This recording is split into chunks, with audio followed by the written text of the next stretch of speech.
बड़े बड़े शहरों में लोग चाहते हैं कि मोबाइल पर एक क्लिक कीजिए और उसके बाद राशन के सामान से लेकर के तमाम सारी चीज़ें, pizza, burger, chow mein, idli, dosa, जो भी आप खाना चाहते हैं वो आपके घर पर चंद सेकंड के अंदर पहुंच जाए। डिलीवरी बॉय, चाहे अलग अलग कंपनीज के जो डिलीवरी बॉयज़ रहते हैं, उनके ऊपर ये जिम्मेदारी रहती है कि वो ऑर्डर मिलने के बाद जिस दुकान या जिस ब्रांड के शोरूम से उनको उस सामान को लेना है, उसके बाद जो लोकेशन उनके पास आई है वहाँ पर उनको तय समय में डिलीवरी करनी है। कई कई बार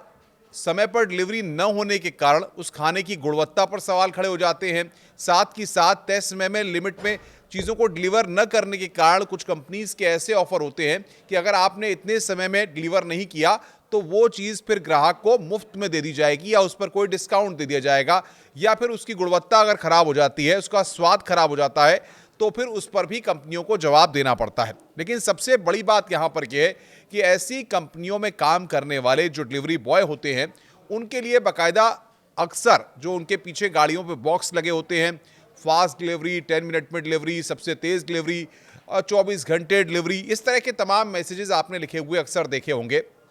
लेकिन सबसे महत्वपूर्ण बात यहाँ पर यह है कि जिस तरीके से अब इस मामले में सरकार ने इंटरफेयर किया है और इस बात को कहा है कि किसी भी तरीके से जो डिलीवरी बॉय हैं उन पर किसी भी तरह का कोई दबाव न बनाया जाए कि उनको 10 मिनट के अंदर ही डिलीवरी करनी है, या इस तरह के जो डिलीवरी बॉय हैं उनको बार बार फ़ोन करके या जो उनकी लिमिट है उसको आप किसी भी तरह से तय नहीं कर सकते हैं। अक्सर आप दिल्ली, एनसीआर या तमाम छोटे शहरों में भी आप इस तरह के डिलीवरी बॉयज़ को घूमते हुए देखते हैं। सरकार ने इस मामले में बड़ा एक्शन लेते हुए इस बात को कहा है, क्योंकि इस तरीके से देखने में ये भी आता था कि जिस तरीके से डिलीवरी बॉयज़ जितनी जल्दी डिलीवरी करने की कोशिश करते थे उसमें कई हादसे का शिकार हो जाते थे, कई लोग किसी घटना में फंस जाते थे और इसके चक्कर में हादसे भी अक्सर देखने को मिलते थे। तो इन सब के बाद ये बड़ा कदम यहाँ पर उठाया गया है। डिलीवरी बॉय इसको लेकर के काफ़ी खुश हैं, क्योंकि अक्सर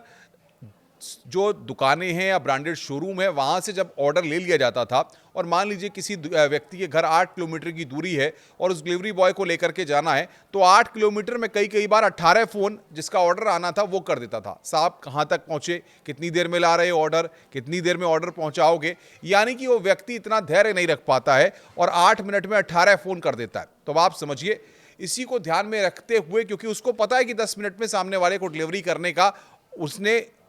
कथन दे रखा है, उसने बात कह रखी है, तो इसलिए आदमी उस धैर्य को नहीं रख पाता है। और इसको लेकर के सरकार ने अब यहाँ पर एक बड़ा फैसला उठाया है, जिसको लेकर के डिलीवरी बॉयज़ के रिएक्शंस भी लगातार सामने आ रहे हैं और वो इससे काफ़ी खुश हैं कि एक समयबद्धता, एक समय जो तय किया गया था उसमें बांधना, क्योंकि आपको रोड में ट्रैवल करना है, आपको जाम भी मिलेगा, मौसम भी खराब हो सकता है, बारिश भी हो सकती है, तमाम तरह की दिक्कतें हो सकती हैं जिनका सामना लोगों को करना पड़ता है इन डिलीवरी बॉयज़ को। और उन हालातों में, उन परिस्थितियों में जो चीज़ें आपको पहुँचानी है वो सही तरीके से पहुँचानी है, वरना सामने वाला अपना ऑर्डर कैंसिल भी कर देता है। नमस्कार।